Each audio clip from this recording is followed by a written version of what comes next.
Hey, all my Crimsonites, and welcome to the Crimson Cure channel, where we embrace our femininity, increase our womanly values, and celebrate our brothers. So join me on our feminine journey to learn, heal, and grow.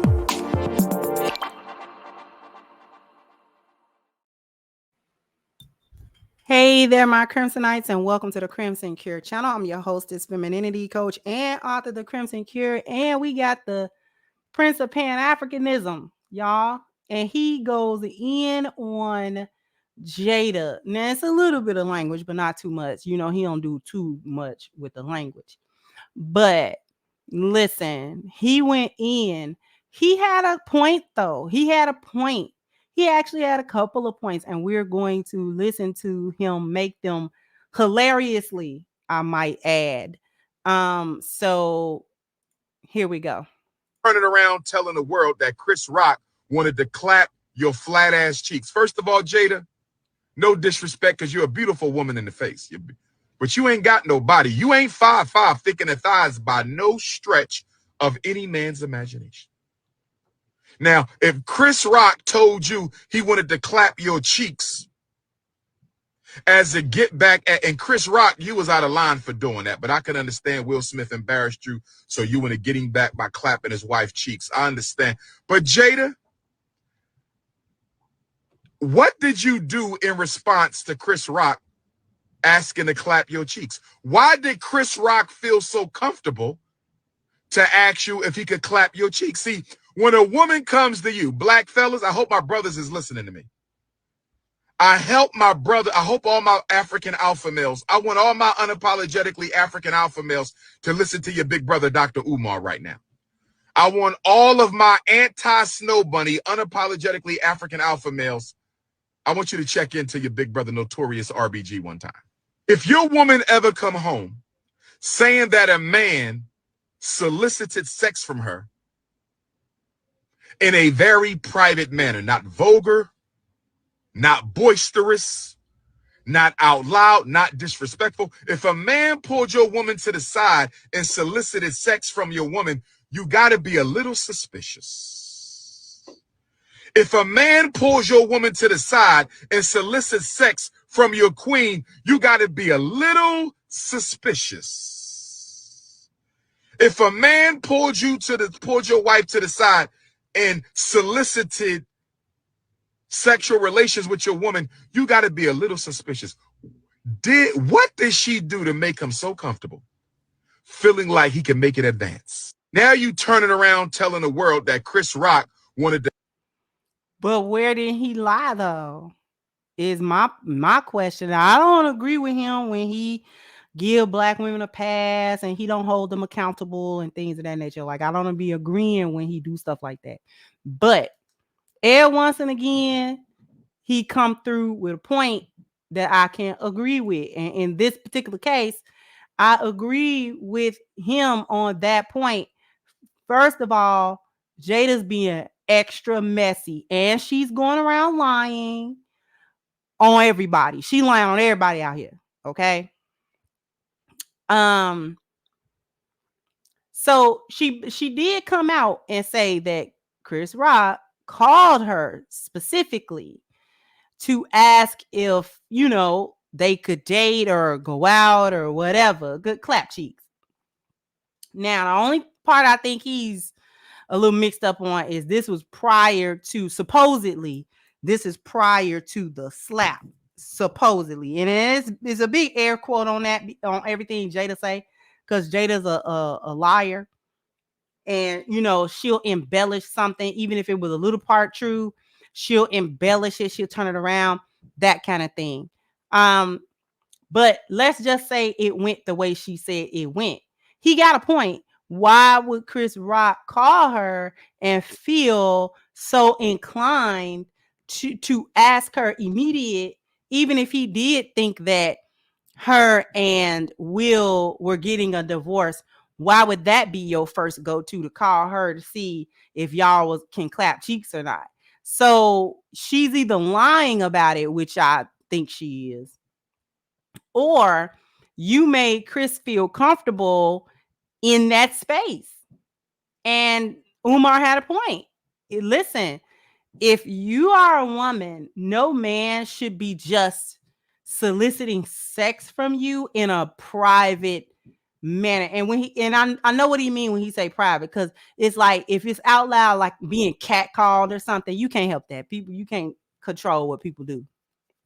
You can just control what your response is going to be to that. A dude just randomly hollering at you, he don't know you know what I'm saying, or he trying to shoot a shot, he don't know you or your situation or whatever. That's different, right? But somebody that you know, right, and you've been knowing for a minute, and that person asks you if they can clap your cheeks, and they know that you are in a relationship or you quote unquote freshly got out of a relationship, that's problematic. That's problematic because there's shooting your shot respectfully, and then there's let me clap, let's go handle our business. See, if a dude just shooting his shot respectfully, you could kind of chalk that up to he just shooting his shot. But in certain situations, not acceptable, because there are situations where women can make that they could have done something or talked to a man in a certain kind of way or behaved around a man in a certain kind of way to make that man feel at liberty and at ease to just say, can we do that? Right? So you gotta be putting it out there somehow. You gotta be putting that energy out there.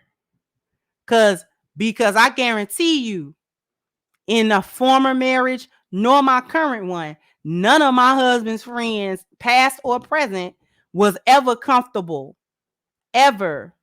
First of all, talking to me without the presence of my husband. That's number one. And number two, as certainly, that's way out of the question.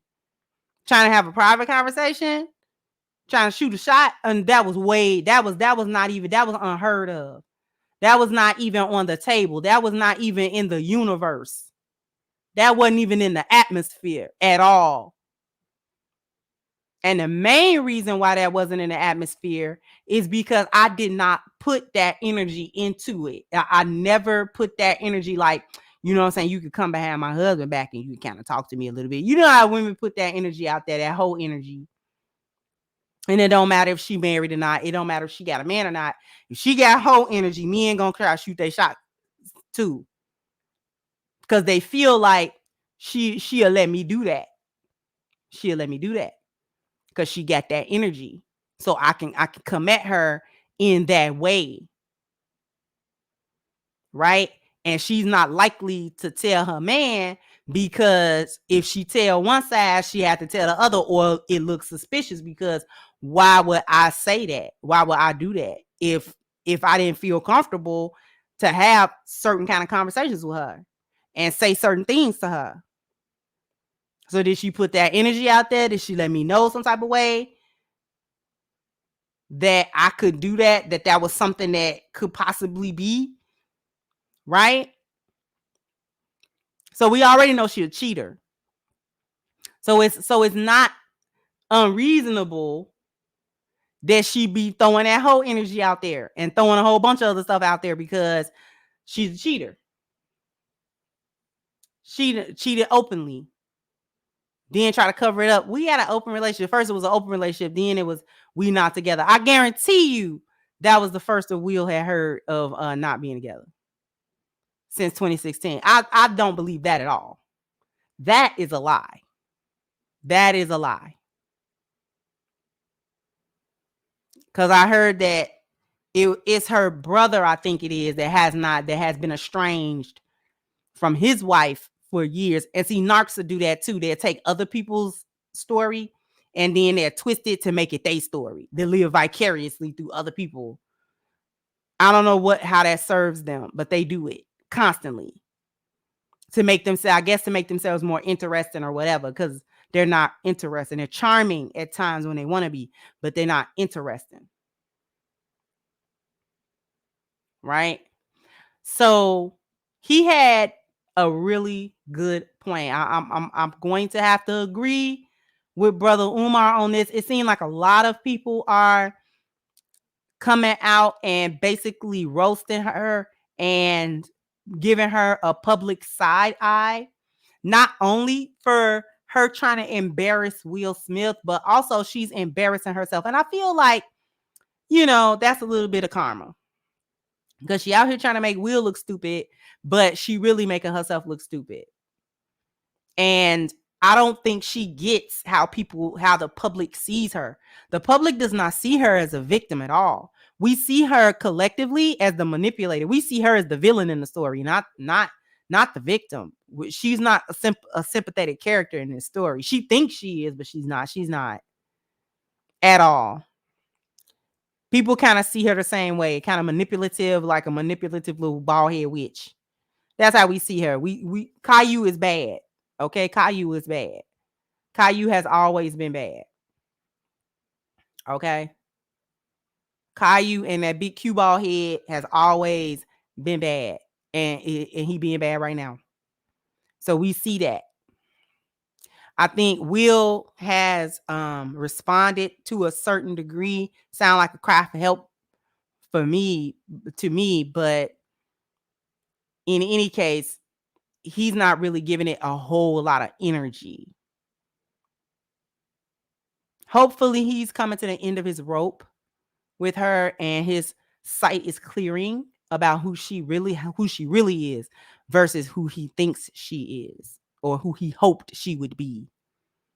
Right? Hopefully y'all pray for him. Y'all pray for your boy so he can get out of there. But Umar had a point, and then he clowned her with them flat cheeks, baby. He clowned her with that. She really need to go somewhere and sit down.